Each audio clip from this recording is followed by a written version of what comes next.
Welcome to the MSDW podcast. I'm Jason Gumpert, editor at MS Dynamics World. On this episode, I am catching up with Andrew Welch. He's a Microsoft MVP and founder of the technology strategy firm Cloud Lighthouse. If you've been on the conference circuit in the last year or two, you may have heard Andrew or one of his colleagues present on their work to solve some of the really sticky issues that enterprises face related to embracing AI across their organizations. Today's challenges are both unique for different organizations, but also surprisingly common, Andrew explains. These firms need to be able to make sense of the investments they've already made in AI, which also means evaluating failures and prioritizing prerequisites like data preparation, infrastructure, and security. Developing the confidence to use AI is a journey, he says, and Cloud Lighthouse takes the perspective that success ultimately comes down to successful adoption at the executive level, not just the grassroots. Andrew shares some examples and anecdotes as well of how leaders are thinking about the challenges that lay ahead in terms of maturing their approaches to AI-based tools and solutions. We also discuss some of the ways organizations measure success today, Andrew's community efforts, his participation in the Center for Trustworthy AI alongside other tech and legal organizations, and the center's upcoming event in the spring.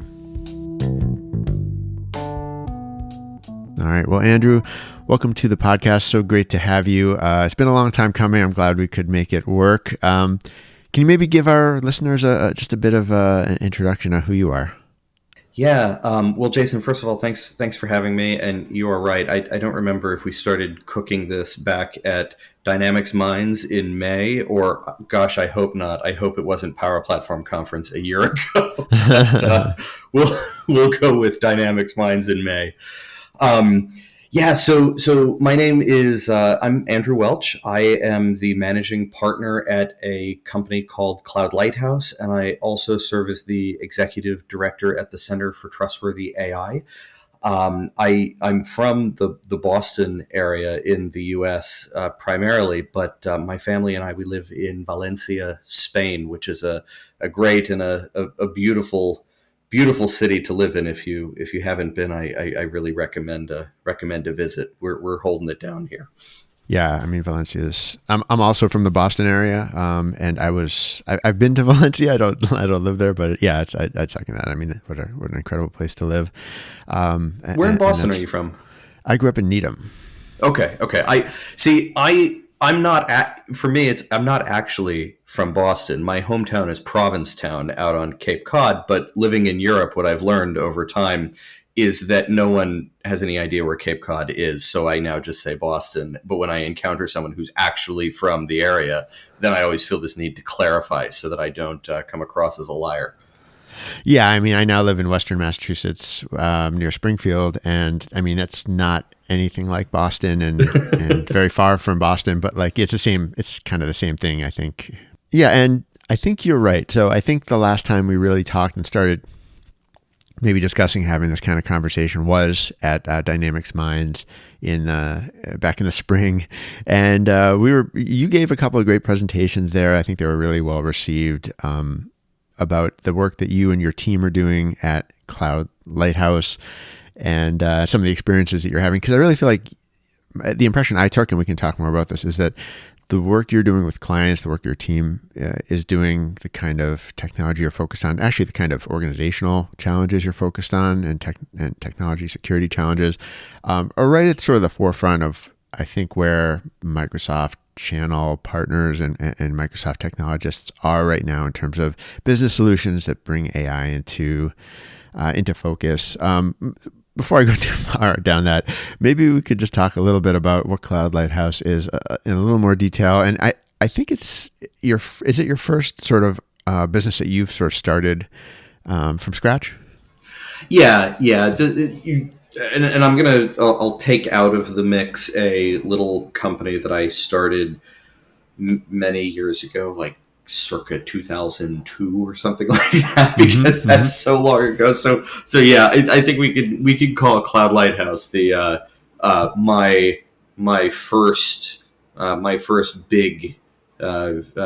big founder role. But it's been a wonderful journey since we launched the company back in January of 2024. So we're coming up on 2 years, and there are 12 colleagues now, and we're active. We're working with clients in last count was 15 countries, but it might be 16 now. So yeah, it's been a really wonderful ride. I'm just thinking back to what I last heard you talking about, and there were some really fundamental challenges that I think you were helping clients with, in the sense of making sure that anything they were thinking about with regard to AI-based tools were really going to, I guess you'd say, fit securely into their sort of IT architectures, into their enterprise architectures, perhaps you'd say, and that they would reflect sort of all the values and all the sort of safety and assurances that they're looking for in any solution that they would be investing in, right? I mean, that was kind of the gist of what I took from some of your presentations.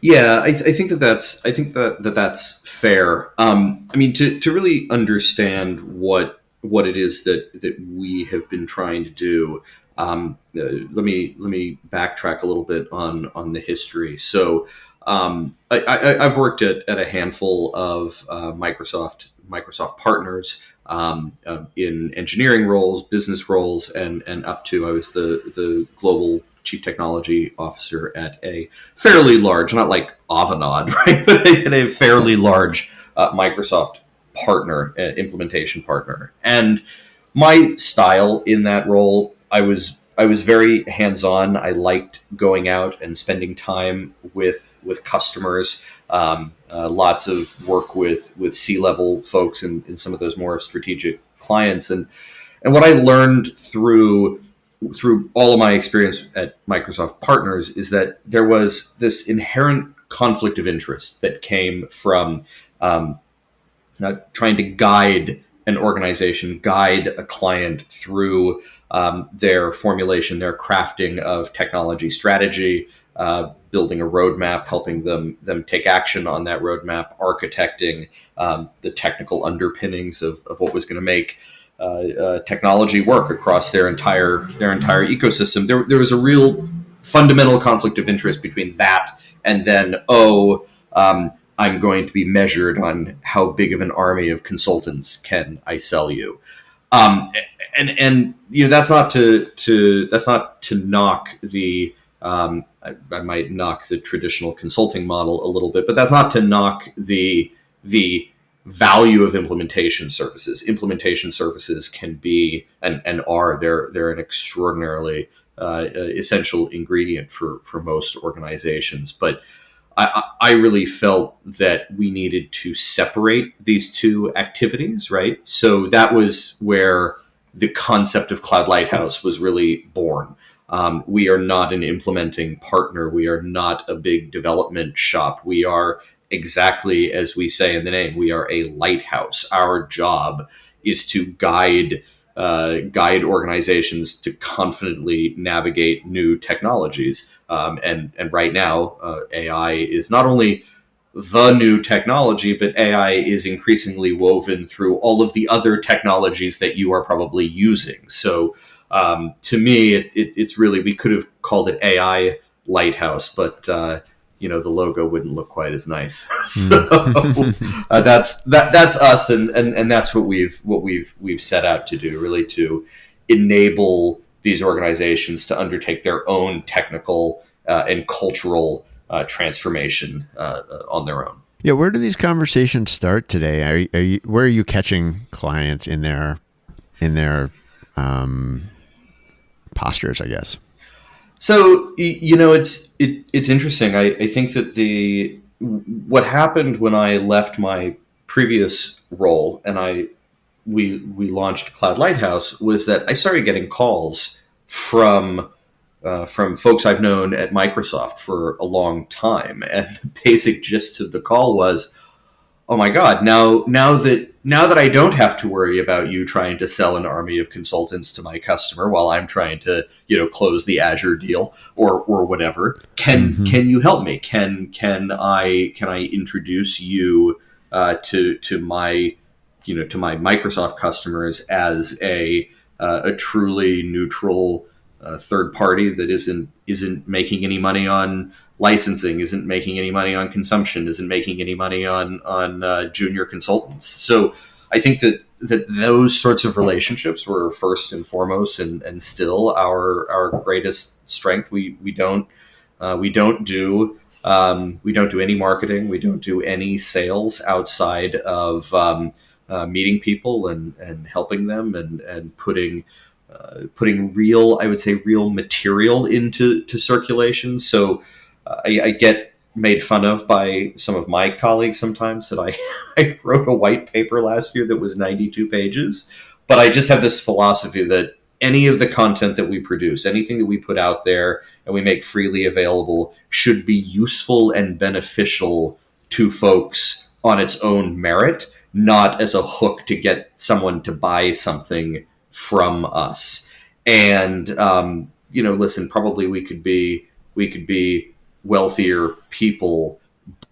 I just that's the kind of business, that's the kind of organization we want to have, is one that puts information out there in the world, puts tools out there in the world, gives really meaty, substantive talks at conferences, and hope that the results speak for themselves. So we do get, I get people who will call me and say, "Oh, I read that white paper that you wrote last year," or I saw you I saw you speak at a conference, and that's how we do it, is put real stuff out there in the world. And if it's useful to you on its own, great. And if you want us to help you take it further, then give me a shout.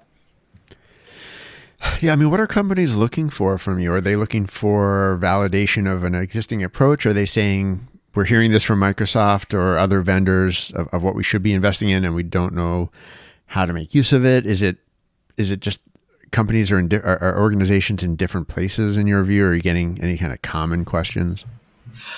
Yeah, I think that, listen, organizations are all of these guys, they're all different and they're all the same.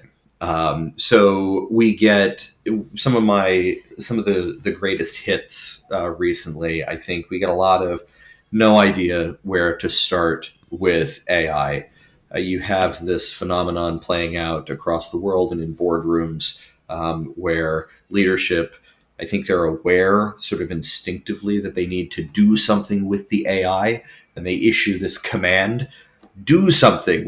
AI is here, do something. And their teams look up and say, well, what should we do? And the word is, I don't know, anything, something. So that's, I think, a really common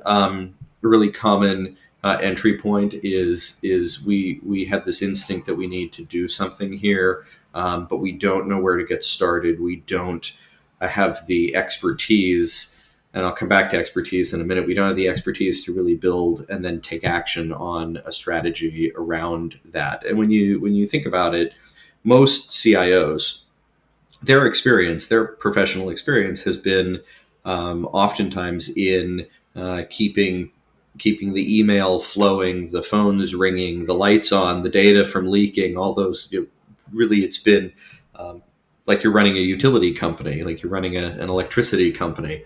And now all of a sudden, CIOs have been thrust into this role of strategic leader of the organization. So it's a moment that it's probably a long time coming, and I see it happening in organizations around the world.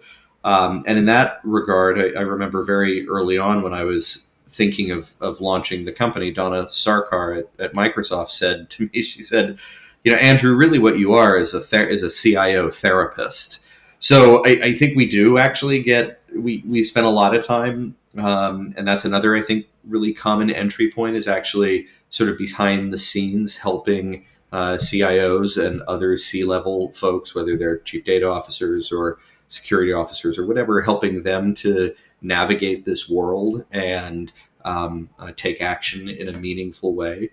And then the other big entry point, the other thing that we, I think, spend a lot of time doing, right, is in cases where, and I liken this to how a a big organization, they might have an in-house legal team, but they might also go out and hire outside counsel. They might hire a law firm to represent them. And we get this a lot where we are asked to come represent the organization through their digital transformation or the rollout of major technical systems or whatever it might be. We come in and we represent that organization as an embedded member of their team because they don't have the skills in-house to do that. So we do a good amount of auditing. So understanding where a project or an effort has been, where it's gone wrong, and how to get it back on the rails. We do a lot of guided engineering, sitting down and actually coaching development and architectural teams through how to do something. We've built a lab that really specializes in helping organizations explore early stage concepts and to build early stage concepts at a fairly minimal level of investment without having to go spin up a big team within their IT department or go spend $1 million to hire a full-blown implementation partner. That time will come, but there's a lot of experimentation that happens upstream of making those big investments. And in the world of AI, we actually see that happening more and more and more, where you want to put a few chips on the table, see what happens, and then make a go or a no-go decision if the results seem promising, or equally to say, listen, we're going to walk away from this because we just don't think that the early returns can justify the investment. There's that's a really important part of the market that I think has been neglected for a long time.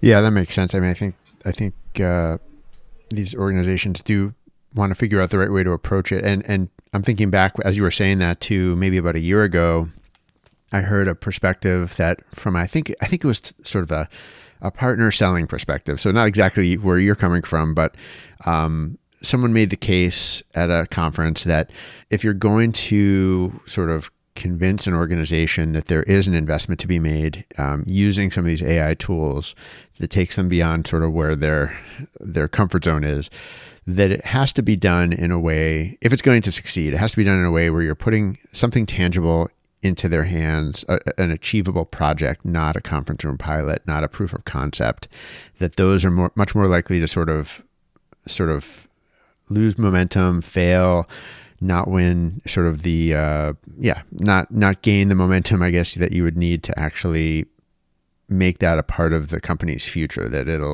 it's more likely to hurt their confidence than help them to do something preliminary that's not really committed, that's not going to actually be used. Does that resonate with you, or do you disagree?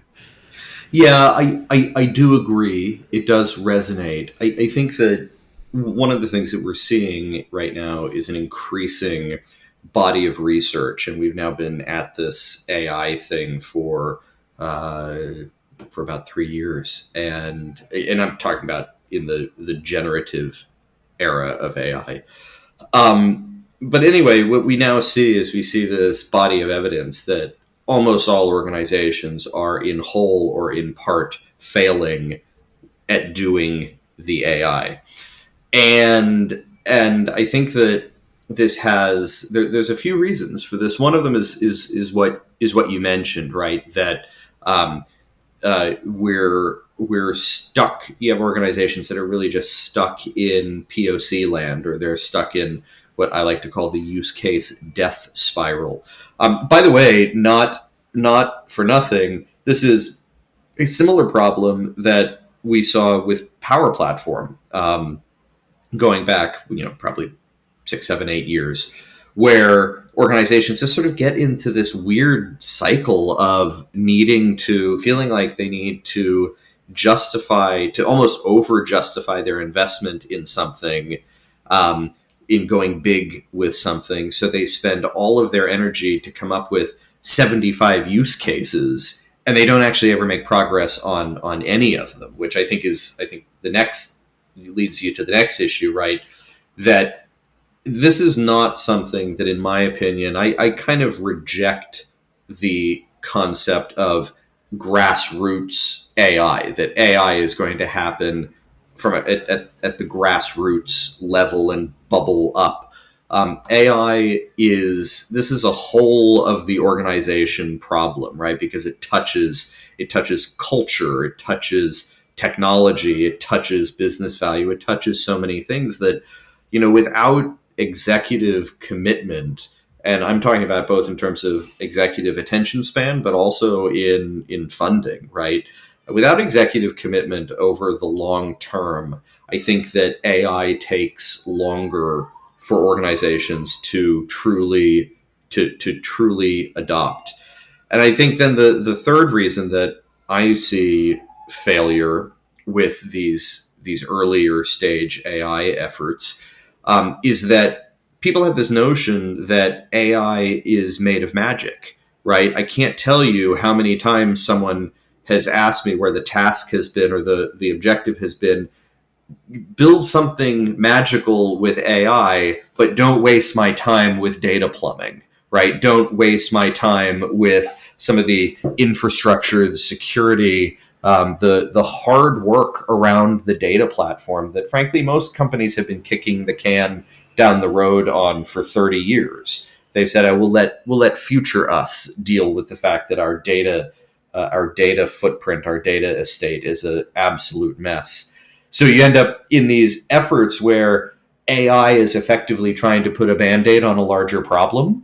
And that just leads to crazy disappointment. So, I think the way we got on this topic, going back to our concept around the strategic work that we do, but also the enablement work that we do, and what we're doing in our lab, we're a different kind of AI lab, right? We're not training frontier models, but what we are doing is we are building technology that helps organizations, I think, develop a greater level of trust in the AI that they do adopt.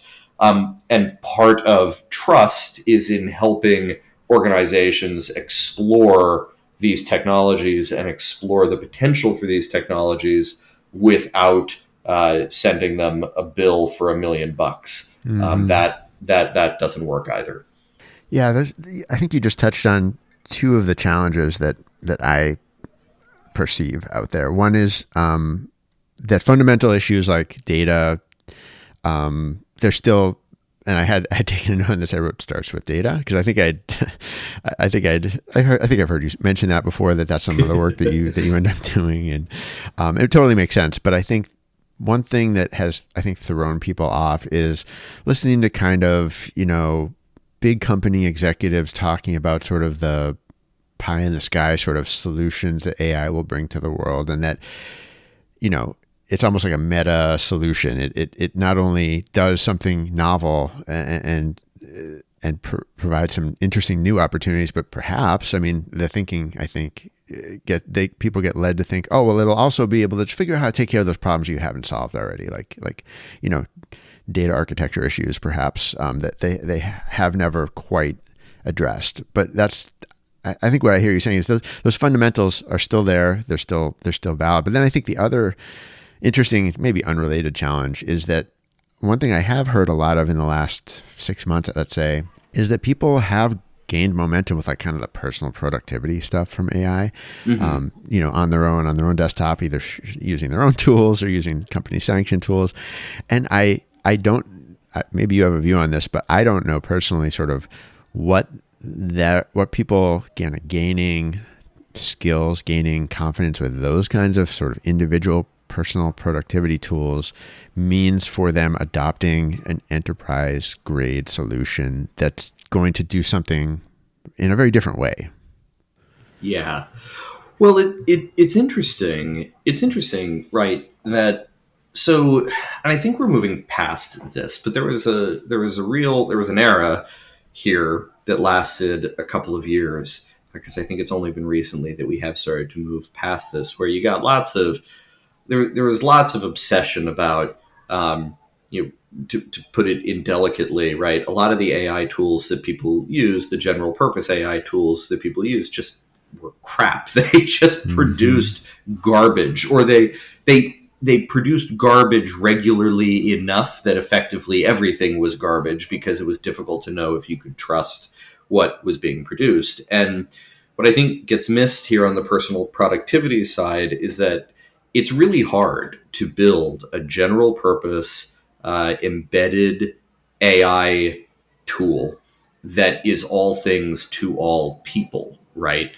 It's in some ways now the data engineering, the engineering behind it can be quite challenging, but it is at least more straightforward to build an AI scenario that does something very specific, right? That pours through a certain type of medical record to extract patterns and look for underlying causes, say in a population, right? Because you're focusing your entire effort on helping on training that particular workload to do something very specific.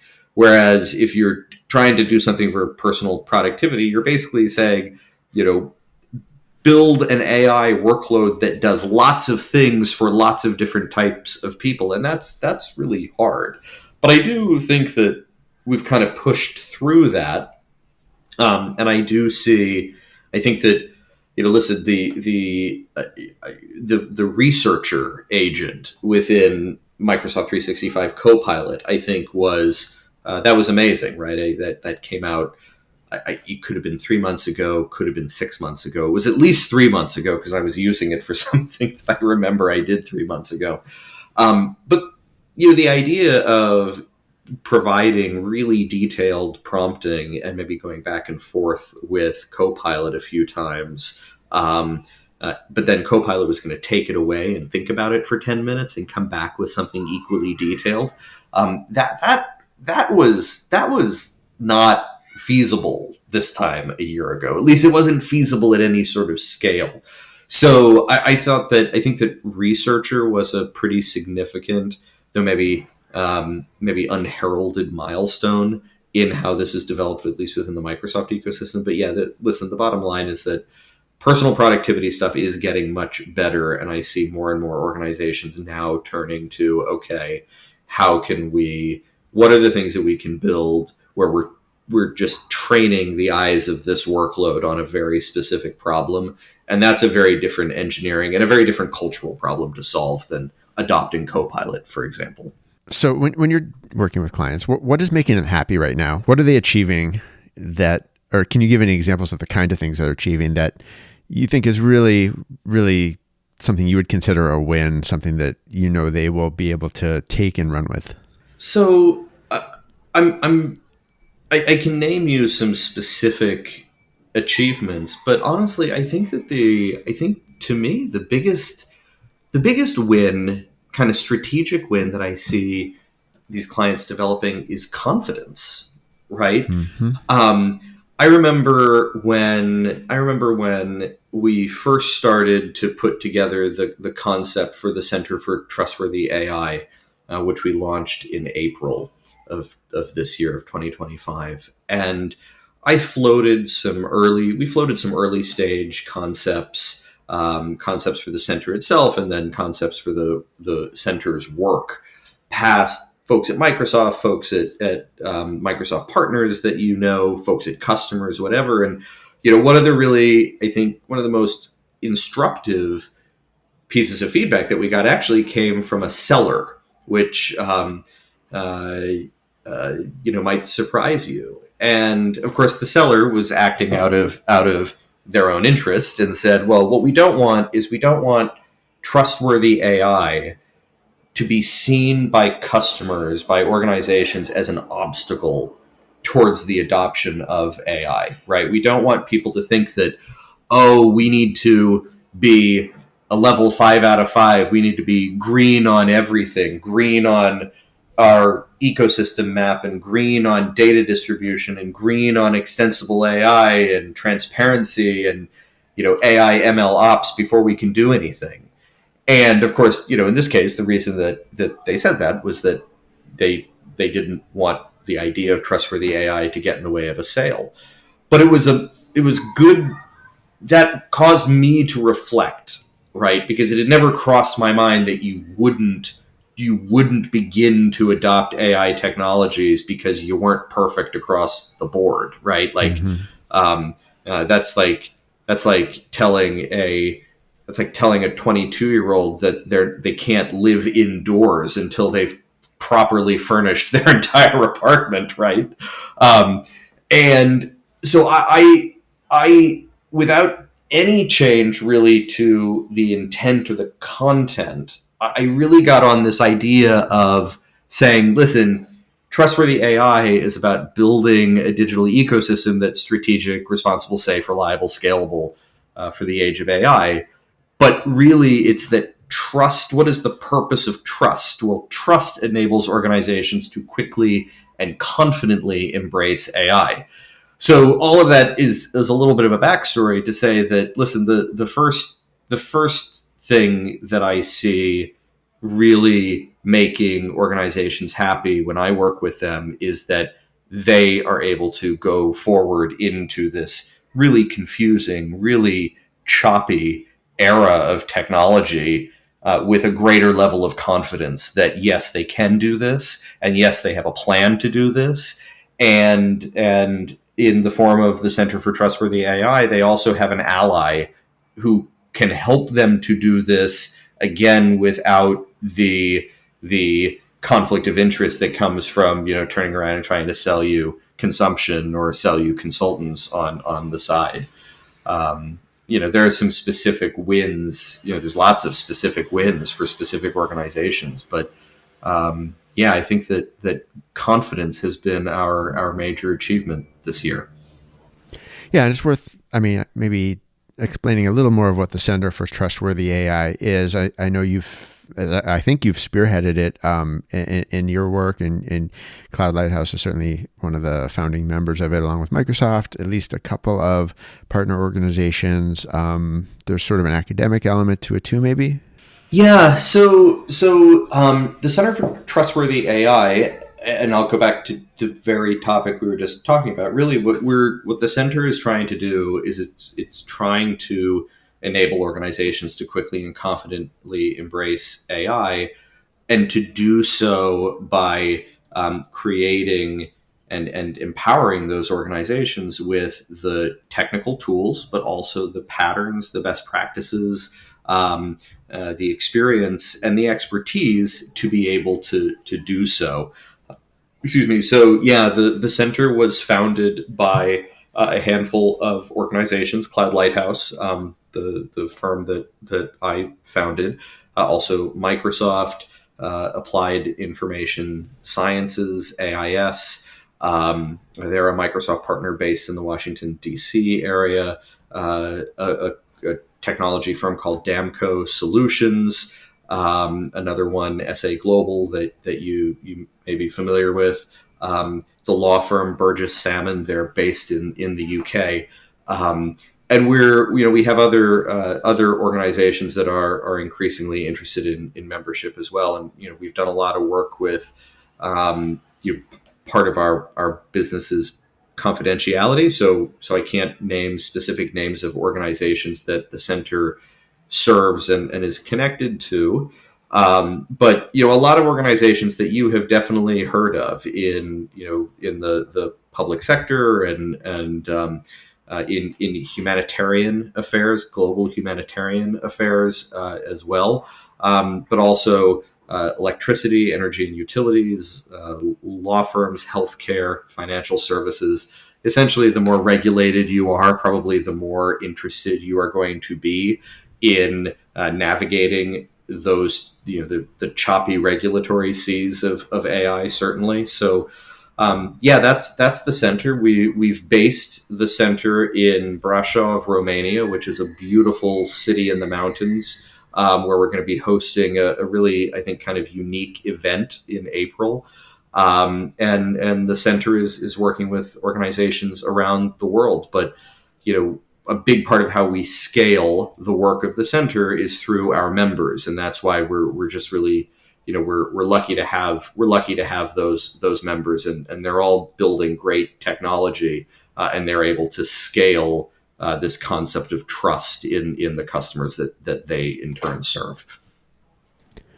Yeah, interesting. I mean, it'll be fascinating to see how the resources increase and how the membership grows. And yeah, I mean, ultimately, it sounds like, if nothing else, a resource and sort of a place to get a sanity check if you are an organization dealing with some of these challenges, and obviously to get involved further from there, I would think. Oh, I just got off a call with this is a client of one of our member firms, and they asked, "What is the Center for Trustworthy AI? Why are you here?" And I was able to explain. Listen, the center is able to provide a third party assessment, and third party guidance for you, the end organization, as you navigate this AI journey that you're on. And in this case, with this organization, they're very, very early. They're very immature, and that's fine.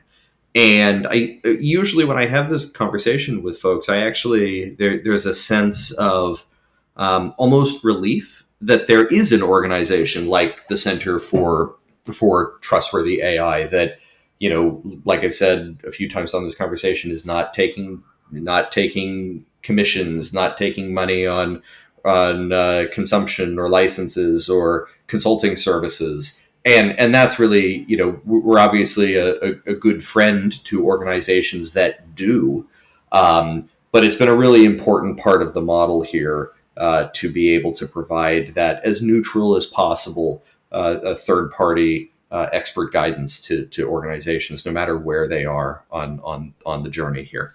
Yeah, really interesting. I'd love to stay up to date on what's happening there. I know you said there's an event planned for the spring, so yeah, it'd be good to stay up to date on that too.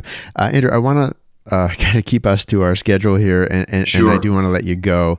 It's been great getting a chance to do this, as I said at the beginning, a long time coming. Anything else that you have planned that's in your sort of calendar in the near future? Any other activities you might want to mention? Yeah, well, so I'm still debating. I know we're getting down to the wire. I'm still debating as to whether or not I will turn up at Microsoft Ignite in San Francisco, in November. It's a bit of a journey for me.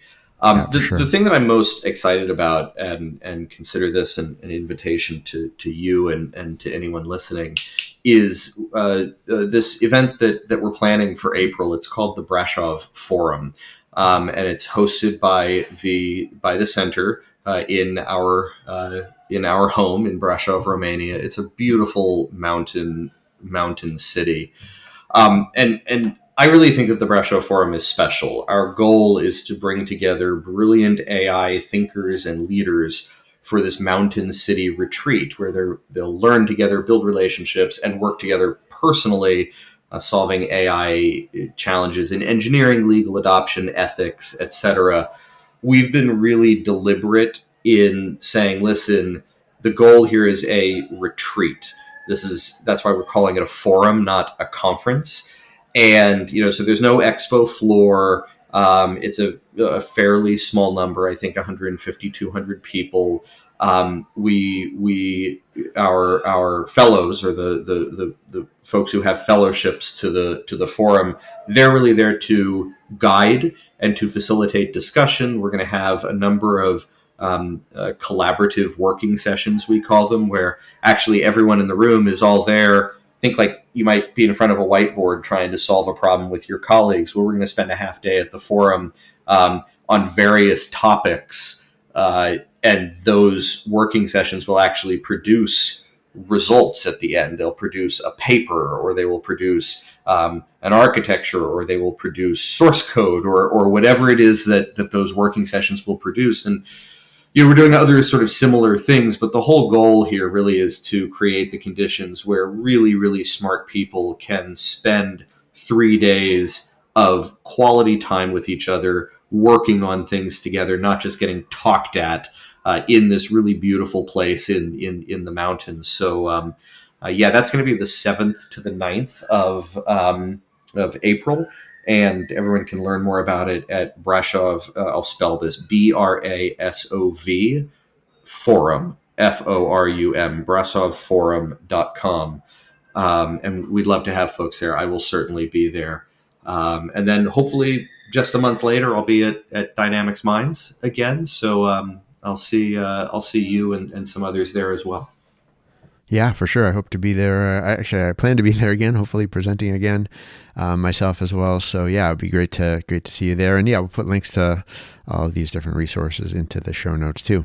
Andrew, thanks so much for making the time to do this. I know you're super busy, and I know you've got a lot planned, but yeah, great to talk to you. Let's do it again. Let's do it again whenever you like. All right. All right. This has been another episode of the MSTW podcast. My thanks once again to Andrew Welch for taking the time to join me. We've got links in the show notes if you want to learn more about Cloud Lighthouse, the Center for Trustworthy AI, or the Brasov Forum. And that's it for this episode. If you want to get in touch with me, you can send me an email, jason@msdynamicsworld.com. For all of our updates, please do follow us on LinkedIn. Until next time, this is MS Dynamics World, signing off.